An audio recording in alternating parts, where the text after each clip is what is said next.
Bom dia, pessoal. Hoje é dia 10 de junho de 2021. Nós estamos na Semana da Logística, já que no último dia 6, o domingo, se comemorou o Dia Mundial da Logística, baseado na Segunda Guerra Mundial, na invasão de uma praia na França, onde que a Alemanha dominava, lá na praia da Normandia, lá nas praias da Normandia, Então, nessa semana, estamos falando sobre alguns fatos, algumas matérias de disciplinas, como o dia D, como curva ABC,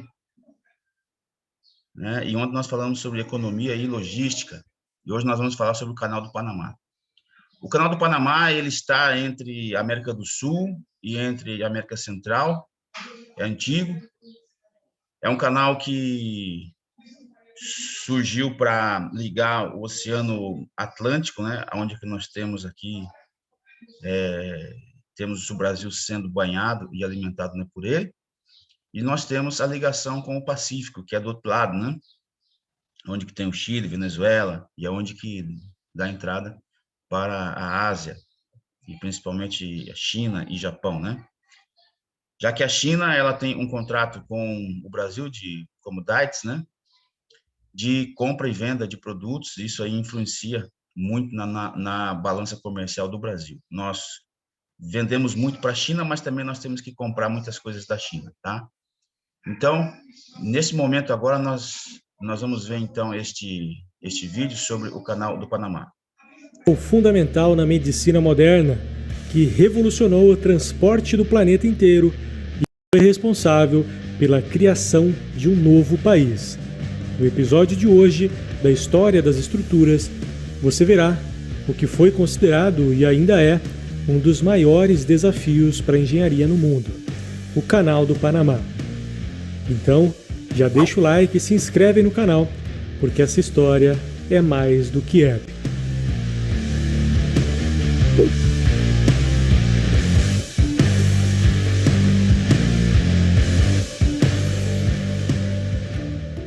No nosso dia a dia, não paramos para pensar que quase todos os produtos que usamos fazem uma viagem gigantesca para chegar até nós. Como, por exemplo, o celular que você está usando para me assistir nesse momento. A nossa vida, sem os meios de transporte que levam e trazem produtos e matérias-primas, seria muito mais complicada. Esses transportes são literalmente o motor do planeta. Isso não é uma tarefa fácil, porém, já foi muito pior. Antes de 1914, um navio que quisesse transportar uma carga da costa do Atlântico dos Estados Unidos para a Ásia, por exemplo, teria que circundar toda a América do Sul. Uma viagem de vários dias com mais de 17 mil quilômetros, além de ser extremamente perigosa e muito cara. Por isso, a ideia de construir um canal que facilitasse esse transporte por muito tempo foi cogitada. O primeiro registro dessa ideia surgiu ainda no século XVI, por um explorador chamado Vasco Nunes. O lugar mais fácil para realizar tal feito seria o Istmo do Panamá, uma estreita parcela de terra que liga as Américas do Norte e do Sul. Por mais estreita que possa parecer no mapa mundi, essa pequena parcela de terra tem o equivalente a 80 quilômetros de largura. Ou seja, fazer um canal escavando todo esse trecho não seria uma tarefa nada fácil. Mesmo assim, o empreendedor francês Ferdinand Lesseps aceitou o desafio. Vindo de um enorme êxito na construção de outro famoso canal no Egito 9 anos antes, se sentiu encorajado a assumir o projeto em 1878, conseguindo todas as permissões do governo colombiano, que à época era a dona da região. Ele tinha a ideia de escavar um canal simples, ligando os dois oceanos.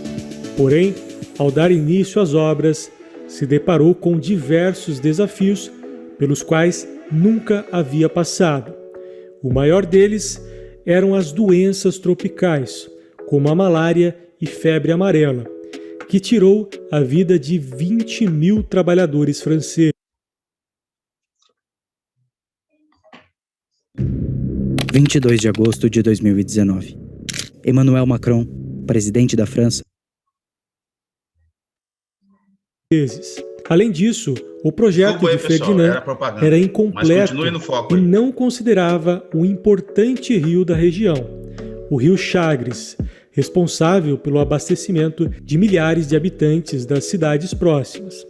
Caso o projeto fosse realmente realizado, seria feita a total drenagem do rio, o que seria um enorme desastre. Depois de alguns anos lutando pelo projeto, através de deslizamentos de terra, chuvas torrenciais e até um terremoto, que até hoje é considerado o maior a atingir a região, Ferdinand abandona sua ambiciosa ideia, abrindo falência da sua empresa em 1889. Mas a ideia de fazer o canal não foi esquecida. Porém, era necessário um investimento muito acima do que qualquer empresa poderia empregar. Foi então que o presidente dos Estados Unidos, Theodore Roosevelt, enxergou o projeto como uma importante medida econômica e estratégia para os Estados Unidos. Em 1903, então, foi assinado o Tratado de Rai-Heran entre a Colômbia e os Estados Unidos. Porém, o Senado colombiano aprovou o tratado, colocando a perder anos de estudos e de convergências políticas.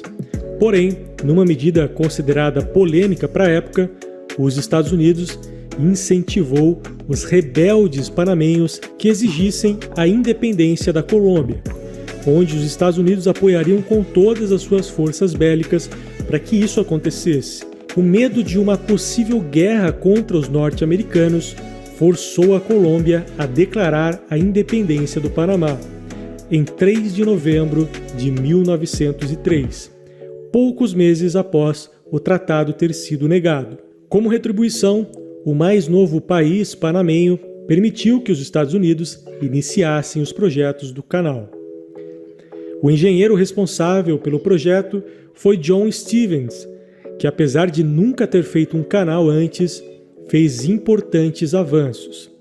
Antes de iniciar qualquer tipo de escavação, ele quis primeiro erradicar as doenças no canteiro de obras, pois o histórico de morte de trabalhadores poderia colocar em risco o projeto antes mesmo de começar. Foi então que incentivou alguns estudos para descobrir o que causava as infecções por malária e febre amarela. Nessa época, não se sabia que os mosquitos eram os principais vetores dessas doenças. Foi então que o médico cubano Juan Carlos Finlay, através de estudos, descobriu que eram transmitidos por esses mosquitos, tornando o tratamento mais fácil, além de permitir a geração de planos sanitários com o objetivo de erradicar a doença, o que foi alcançado com sucesso em 1905. Uma vez vencido esse desafio, agora os engenheiros podiam se concentrar para o principal objetivo. O projeto, diferente da ideia francesa, era, ao invés de escavar um canal simples, construir uma espécie de elevador aquático, chamado de eclusa. Essa ideia era muito mais eficaz, pois o tempo de execução seria muito menor, pois não era necessário escavar todo o trajeto dos navios. Mas para fazer ele funcionar, era necessário resolver dois problemas. O primeiro era justamente elevar o nível d'água, para gerar um leito navegável pelos enormes navios.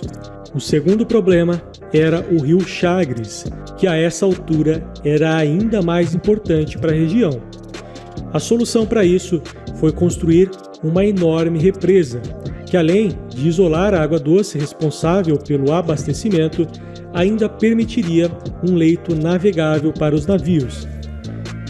Esse, com toda certeza, foi um dos maiores desafios, pois essa seria a maior represa já construída.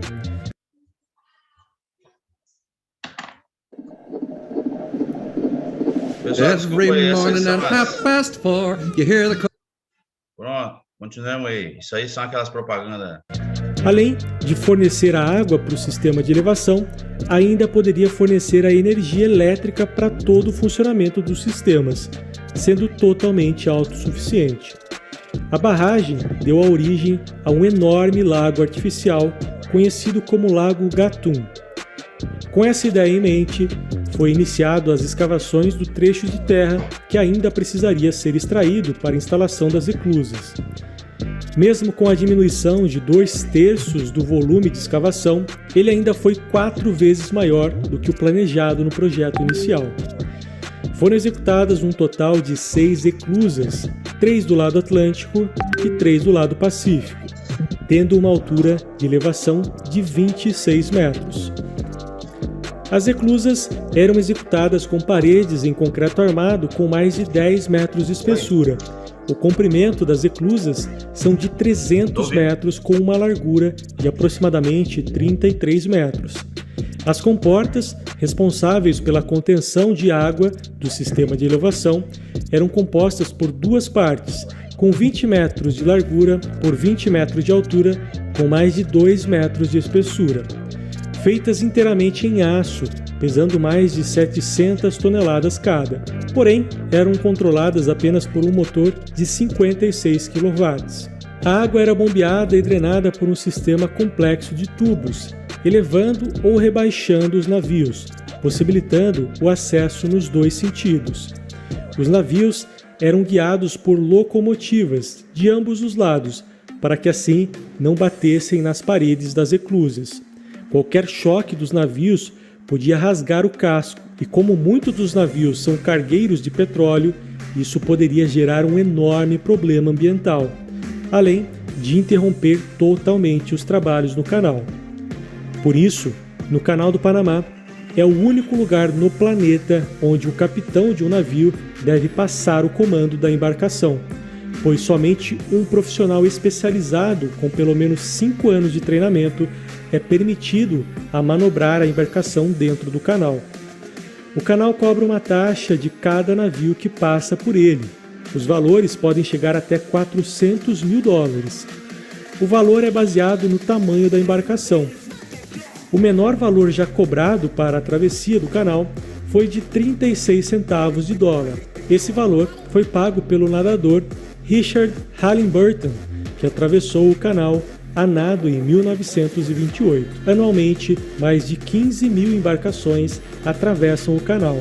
Travessia essa que pode demorar até 30 horas dependendo do porte da embarcação. Inaugurada em 1914, teve um custo aproximado de $400 milhões. 43 mil operários trabalharam durante o pico de maior movimentação da obra e demorou 30 anos para ser finalizada. Mas, infelizmente, quase 30 mil pessoas perderam a vida durante a sua construção. Esse sim que é o maior custo dessa obra. Durante os seus primeiros anos de uso, jamais imaginaríamos que um dia as suas dimensões seriam ultrapassadas por um navio, até porque, por muito tempo, as dimensões das eclusas do Panamá ditaram as regras na fabricação de navios, gerando até um termo próprio, onde todos os navios com dimensões próximas às dimensões máximas do canal eram chamados de Panamax. Porém, o dia mais temido pelo canal chegou. No início da década, começaram a surgir navios com dimensões superiores ao máximo suportado pelo canal, que eram de 32 metros de largura e 270 metros de comprimento. Porém, a fabricação de navios com dimensões próximas a 400 metros de comprimento e 50 metros de largura começaram a ficar cada vez mais comuns. Sendo assim, entre 2007 e 2016, foi executado um ambicioso plano de expansão, que agora comporta os maiores navios do planeta. A expansão foi um projeto tão ou até mais complexo do que o original, pois suas dimensões são muito superiores e só foram possíveis graças aos esforços entre nações e a tecnologia moderna. A Sociedade Americana de Engenheiros Civis colocou o Canal do Panamá como uma das 7 maravilhas do mundo moderno, uma lista alternativa que coloca as melhores e maiores obras da construção civil atual, cuja usina hidrelétrica de Itaipu também faz parte.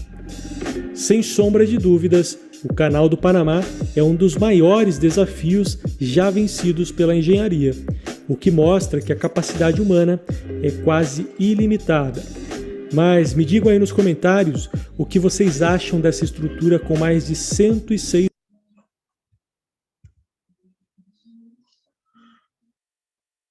Bom, vimos aí então este vídeo, né, que fala sobre o canal do Panamá. E agora nós vamos ver então os slides, né?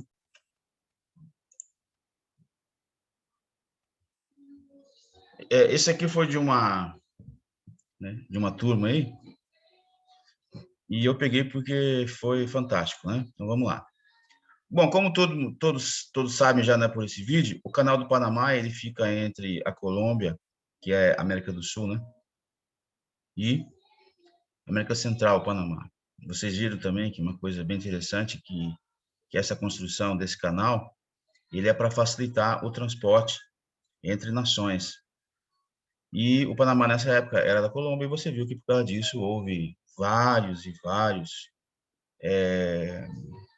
sentidos de progresso para a humanidade, principalmente na erradicação de doenças, e principalmente pela tecnologia, e também houve a independência do Panamá.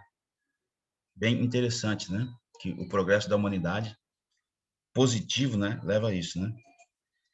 Bom, o que é um istmo, né? O Panamá é um istmo. O que é? Istmo é uma estreita faixa de terra que tem água em cada lado, liga duas grandes massas de terra. E você viu que teve um problema muito sério, que foi a diferença de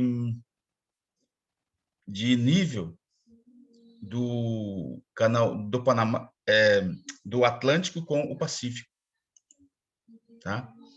A gente pensa, né, que eles são do mesmo nível, né, mas eles não são. O que é um canal? São canais de contato, massas de água, para que os navios possam viajar entre eles. Vasco Nunes de Balboa cruza o Istmo de Panamá e se torna o primeiro europeu a ver o Oceano Pacífico. Em 1524, o explorador espanhol Hernán Cortés sugere que um caminho através do Istmo do Panamá seja uma grande ideia. Em 1534, o rei da Espanha quer construir um canal através do Panamá. Embora essas pessoas sabiam como seria maravilhoso criar isso, eles não têm a capacidade de fazer tal obra. Então, a França começou, então, né, construindo o canal. E como é que diz aqui, ó? As próximas fotos mostram a área onde seria construído o canal. Que desafios vocês acham que os franceses tiveram em construir esse canal nessa área, né? Vocês viram? Era um mata, né?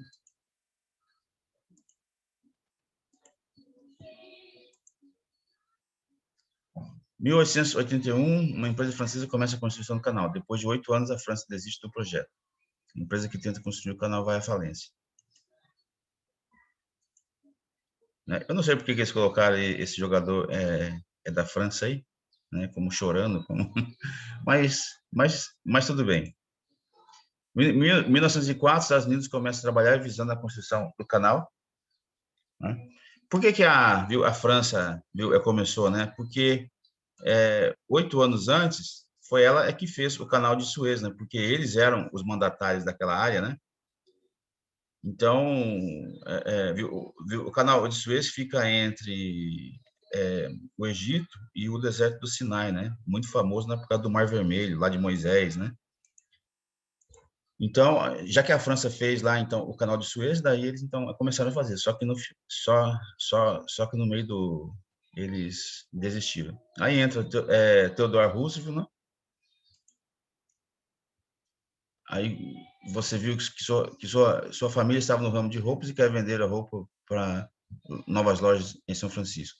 Claro, as roupas não podem ser carregadas em um avião.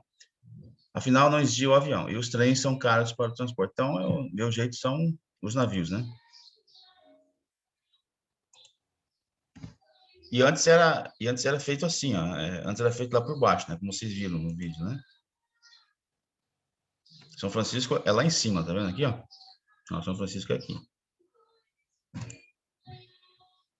Roosevelt, né? Então, começou a se movimentar, tomou esse projeto na mão, né? E ele começou a fazer. Uma eclusa é uma obra de engenharia hidráulica que consiste numa construção que permite que barcos subam ou desçam os rios ou mares em locais onde há desníveis, barragens. E eles começaram a fazer então, tá vendo?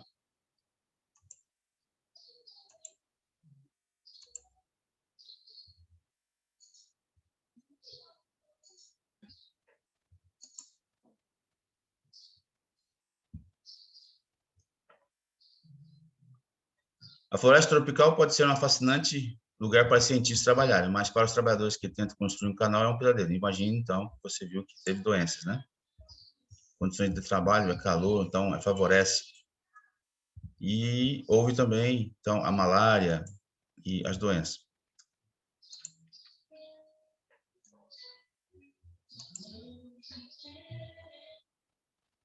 A inauguração, né? Hoje o canal é um lugar movimentado, navios ficam presos em engarrafamentos, pois há muitos deles e muitas vezes tem que esperar até 20 horas para atravessar o canal. Em seguida, a viagem através do canal tem mais 8 horas. O Canal do Panamá é um marco importante, é considerado por alguns como a 8ª maravilha do mundo. E agora, né, é que eles fizeram, então, o alargamento dela, né, ficou ainda mais maravilhoso. Tá? Bom, o Canal do Panamá ele é muito importante para o fluxo de negócios, né, e o encurtamento de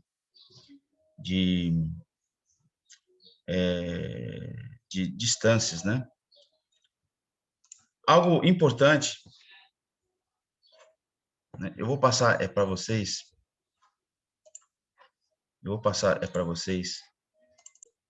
né, algumas situações sobre o Canal do Panamá. Ó, eu vou entrar aqui no Google, como é que vocês estão vendo? Benefícios e economia por causa do Canal do Panamá.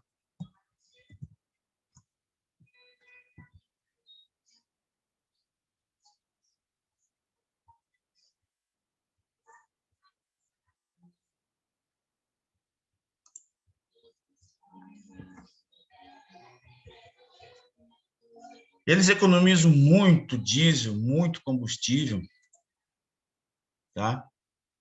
E a condição, né, com que eles enxergam o Canal do Panamá, como é que mostra aqui, ó?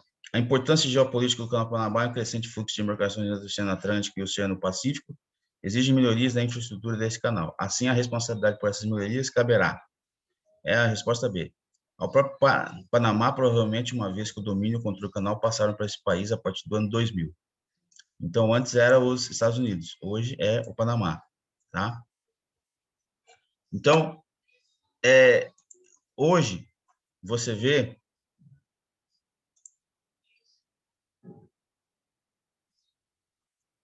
e para a gente terminar aqui, ó, você conhece a história importante do Canal do Panamá. Hoje, mais de 90% de todos os produtos fabricados e vendidos globalmente são transportados por navios, né?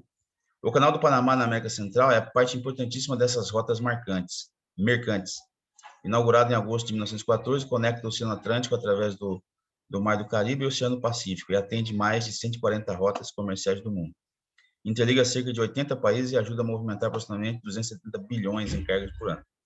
O trecho de 48 milhas, um total de 77 quilômetros de via navegável, permite que os navios evitem uma longa rota, uma rota do Cabo Horn, que é lá embaixo, né, em torno da ponta mais meridional da América do Sul, onde ventos fortes, correntes e icebergs fazem dessas águas uma das mais difíceis do mundo. Para atravessá-lo, um navio leva de 6 a 8 horas pelo Canal do Panamá, passam por ano 15 mil navios, o que corresponde aproximadamente, é tipo um pedágio, e aproximadamente 4% do comércio mundial. As principais rotas que utilizam a estrutura são associadas à costa leste dos Estados Unidos, principalmente o destino na costa oeste da América do Sul. Há também fluxo de cargas de origem europeia para a costa oeste dos Estados Unidos e do Canadá. Rotas mais rápidas. Como o transporte de cargas pelo mar pode levar várias semanas, o Canal do Panamá reduz tempo e custo nas operações marítimas. A redução do tempo de viagem para se cruzar os oceanos Atlântico e Pacífico no navio permitiu que diferentes regiões se tornassem mais integradas economicamente. As rotas da Ásia e Europa possuem hoje uma opção mais rápida e barata para se conectar às Américas, independentemente de onde estejam, acrescenta Daniel Mello, executivo de vendas da Alog. Graças ao Canal do Panamá e à eficiência de operação que nele ocorre, o tempo de trânsito de uma carga entre o complexo de Itajaí, Santa Catarina, para Los Angeles, Estados Unidos, por exemplo, é de aproximadamente 30 dias. Sem o canal, o tempo médio dessa viagem seria de 60 dias, observa o profissional. Além de cargas ligadas aos Estados Unidos, ganham destaque os volumes de origem e destino China, Chile, Japão, Peru, Coreia do Sul, Colômbia, México e Equador. Os 10 países que mais importam do Brasil. A participação dos países da costa leste da América do Sul, como Brasil, Argentina e Uruguai, é pequena em comparado com outros países. Somados os embarques e desembarques desses países, corresponde a apenas 7% do volume movimentado pelo canal em 2018. Países da costa oeste da América do Sul, a exemplo do Chile, Peru e Equador, são os que mais utilizam o canal. Expansão para navios é maior, né, já que foi alargado, né? Tá? E o valor do pedágio é calculado com base na carga transportada, tá? Bom, por fim, esse foi o vídeo que a gente falou hoje sobre o Canal do Panamá, muito importante para a logística mundial. E faltou um último assunto aí que eu fiquei pendente, que eu vou dar aqui para vocês a resposta, que é sobre o desnível, né, entre o Oceano Pacífico e Atlântico. Aí, ó, o Oceano Atlântico é 24 centímetros mais baixo que o Pacífico. E o canal é 26 metros mais alto que os dois oceanos. Para vencer esse desnível, os navios precisam passar por 3 reclusas. Então, você vê que o Oceano Atlântico, por incrível que possa parecer, é 24 centímetros mais baixo que o Pacífico. Como pode isso, né? Aí, você tem que perguntar aí para um professor aí de ciências, de geologia, né? Porque a Terra ela é inclinada de um lado só, e por isso que existe os dois polos, né? Mas ela tem um certo desnível, porque isso não sei. Mas eu só sei que existe o Canal do Panamá aí, e foi inaugurado há mais de 100 anos. Valeu, pessoal, um grande abraço para vocês aí, e fique com Deus.